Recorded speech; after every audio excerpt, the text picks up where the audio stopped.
कि प्रतिचयन विधियां क्या क्या होती हैं। तो यहाँ पे देखिए जो प्रमुख विधियां हैं, एक तो है संभाव्यता विधियां जैसे प्रोबेबिलिटी मेथड्स कहते हैं, और दूसरा है असंभाव्यता विधियां यानी नॉन प्रोबेबिलिटी मेथड्स। तो अगर आप जैसे नाम से मतलब पता लगाना चाहें तो प्रोबेबल मतलब होता है संभावना, है ना, प्रोबेबिलिटी। तो वही से मतलब है कि जो संभाव्यता विधियां होती हैं इसकी ये खासियत होती है कि इसमें संख्या में से जो एक प्रत्येक इकाई को प्रतिदर्श में चुने जाने की संभावना होती है। ओके। और जबकि जो नॉन प्रोबेबिलिटी है यानी असंभाव्यता विधियां, उसमें ऐसा नहीं होता है। तो सीधी सी बात है, यानी इसमें जो भी आपकी जनसंख्या है उसमें से प्रत्येक इकाई को प्रतिदर्श में शामिल करने की संभावना रहती है। तो जैसे पहले वाले वीडियो में मैंने आपको प्रतिचयन के बारे में काफी अच्छे से समझाया था और प्रतिदर्श के बारे में भी समझाया था। तो अगर आप वो वाला वीडियो नहीं देखे हैं तो हो सकता है आपको थोड़ा सा समझने में मुश्किल हो, तो इसलिए आप पहले वाला वीडियो जरूर देखें। तो आज इस वीडियो में मैं आपसे बात करूंगा संभाव्यता विधियों के बारे में यानी प्रोबेबिलिटी मेथड्स के बारे में। देखिए यहाँ पे मैंने लिख रखा है, इस तरह से आप देख सकते हैं।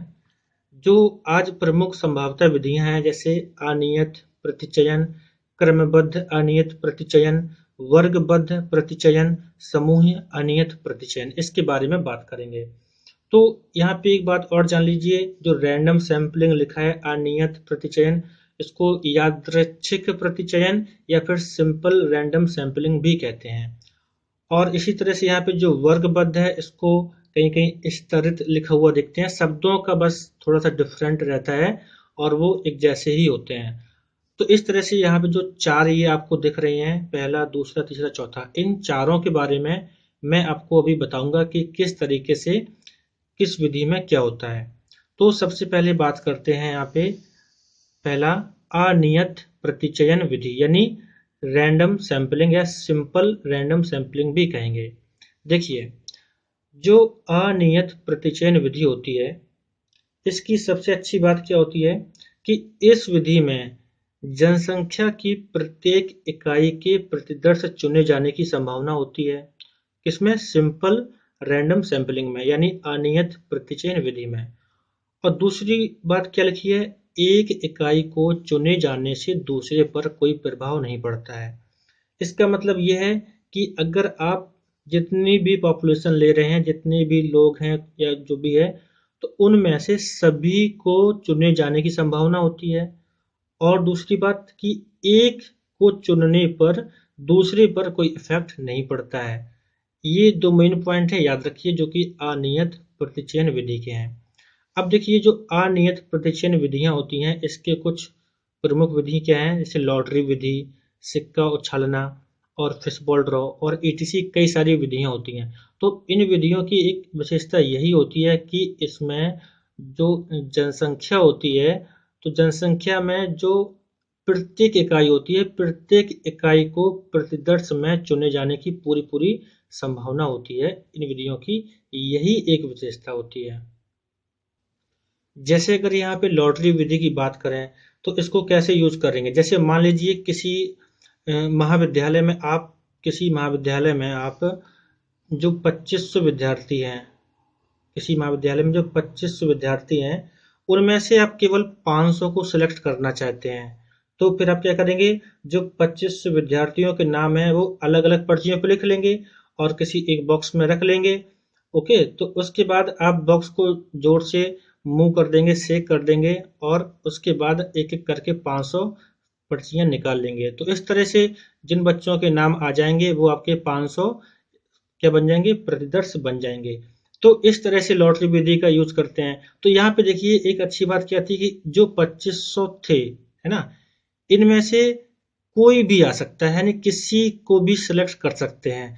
ऐसा ऐसा अच्छा है ना, क्योंकि इसमें कोई भी पक्षपात वाली बात नहीं है, क्योंकि सभी यानी जितनी भी जनसंख्या थी हमारी 2500, उसमें से किसी को भी यानी प्रत्येक इकाई को सैंपल यानी प्रतिदर्श में चुने जाने की संभावना रहती है, यानी कोई भी आ सकता है। तो इस तरह से सिक्का उछालना भी यही रहता है और बॉल ड्रॉ में भी इसी तरह से होता है।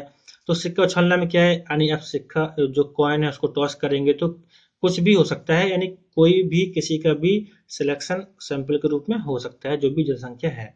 तो इस तरह से जो अनियत प्रतिचयन विधि है, आप इसके दो मेन पॉइंट याद रखिएगा।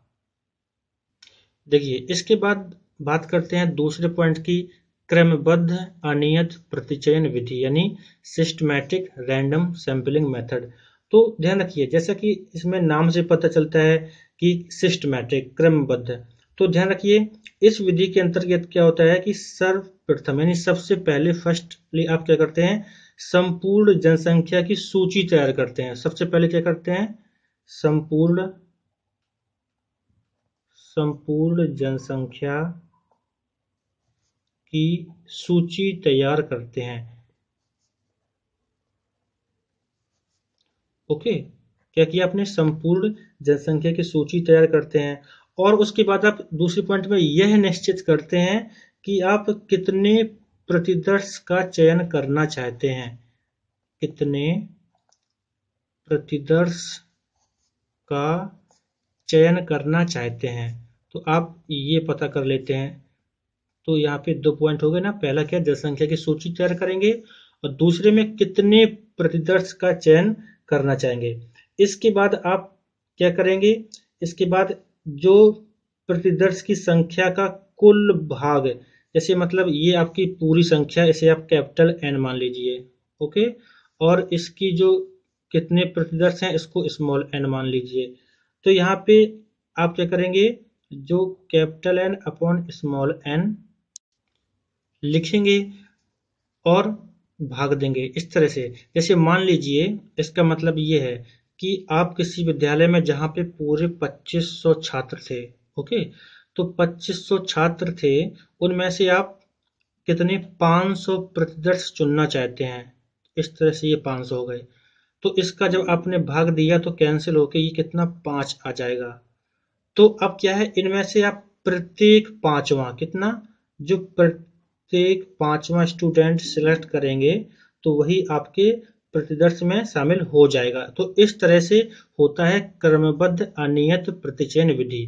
तो फ्रेंड्स देखो, जो इससे पहले मैंने आपको बताया था सिंपल रैंडम मेथड और ये दूसरा क्रमबद्ध, बस थोड़ा थोड़ा सा अंतर है। इसमें पहले आपने क्या किया, संपूर्ण जनसंख्या की सूची तैयार की और कितने चयन करने हैं उनका पता किया, और जितने टोटल थे और जितने सैंपल बनाने हैं उनका डिवाइड किया, और जितना आया तो उतने नंबर का प्रत्येक पांचवा आप स्टूडेंट सिलेक्ट करते जाएंगे। तो इस तरह से ये क्या है, क्रमबद्ध अनियत प्रतिचयन विधि होती है। तो आपको बस थोड़ा सा इसमें अंतर भी है, डिफरेंस है, तो उनको समझते जाना है। इसके बाद आप बहुत ही आसानी से समझ पाएंगे। इसके बाद बात करते हैं आपसे वर्गबद्ध अनियत प्रतिचयन विधि के बारे में, यानी स्ट्रेटिफाइड। इसको थोड़ा सा आप अच्छे से याद रखिए क्योंकि ये इंपॉर्टेंट है।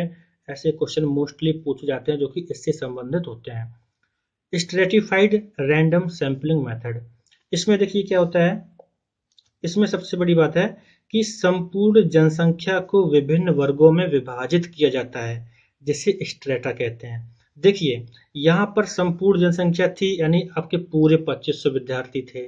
अब जो वर्गबद्ध अनियत प्रतिचयन विधि है, इसमें क्या करते हैं, जो संपूर्ण जनसंख्या होती है उसको विभिन्न वर्गों में विभाजित किया जाता है। यहाँ पर विभिन्न वर्गों का मतलब क्या है, जैसे मान लीजिए आपके महाविद्यालय के जो 2500 विद्यार्थी थे, उन 2500 में से हम ये पहले सेलेक्ट करें कि कितने बीए में हैं स्टूडेंट्स, कितने बीएससी में हैं, कितने बीएड में हैं, है ना, कितने एमएससी में हैं। इस तरह से अलग अलग आदि वर्ग बन सकते हैं। या फिर हम कहें बुद्धि के आधार पर बना लें, बुद्धि के आधार पर कोई निम्न है, कोई औसत है, कोई अधिक अच्छा है, तो उस तरह पे आधार भी हम तैयार कर सकते हैं। तो यही ध्यान रखना है कि इसमें आधार यानी विभिन्न वर्गों में विभाजित कर लिया जाता है संपूर्ण जनसंख्या को। ओके, तो इस तरह से जो यहाँ पे वर्ग होते हैं उनको विभाजित कर लेते हैं, और उसके बाद जो सिंपल रैंडम मेथड होता है उसको यूज करके हम अपने सैंपल को सिलेक्ट कर लेते हैं, यानी प्रतिदर्शों को चुन लिया जाता है। तो ध्यान रखिए, जिस तरह से हम जैसे नंबर 1 बताया, 2 बताया, तीसरा बताया पॉइंट ये, तो प्रतीक में पहले वाले का यूज हो रहा है, यानी जो सिंपल रैंडम मेथड था उसका यूज हो रहा है, बस थोड़ा थोड़ा सा अंतर है। तो मैं उम्मीद करता हूं कि आप ये भी समझ गए होंगे, है ना। बस एक पॉइंट याद रखिए कि पहले आपको संपूर्ण जनसंख्या को विभिन्न वर्गों में विभाजित कर लेना है। जैसे वर्ग आपके बीए आधार पर, बीएससी आधार पर, बीएड के आधार पर या और किसी आधार पर बना सकते हैं। और उसके बाद जो आपका सिंपल रैंडम मेथड है उसको यूज करके और निश्चित अनुपात में क्या करेंगे, आप प्रत्येक वर्ग से अपने सैंपल प्रतिदर्श को सिलेक्ट कर लेंगे। ओके, इसके बाद नेक्स्ट है, फोर्थ है, देखते हैं क्या, समूह अनियत प्रतिचयन विधि। देखिए इसको कहते हैं क्लस्टर रैंडम सैंपलिंग मेथड या फिर क्षेत्रीय यानी एरिया सैंपलिंग भी कहते हैं। तो इसको समझते हैं क्या है। ये भी अच्छा है और ये भी आसानी से समझ जाएंगे अगर आपने पहले वाले समझ लिए होंगे तो। देखिए इस तरह के विधि में क्या होता है कि सबसे पहले जनसंख्या के समूह अथवा गुच्छों को चुना जाता है।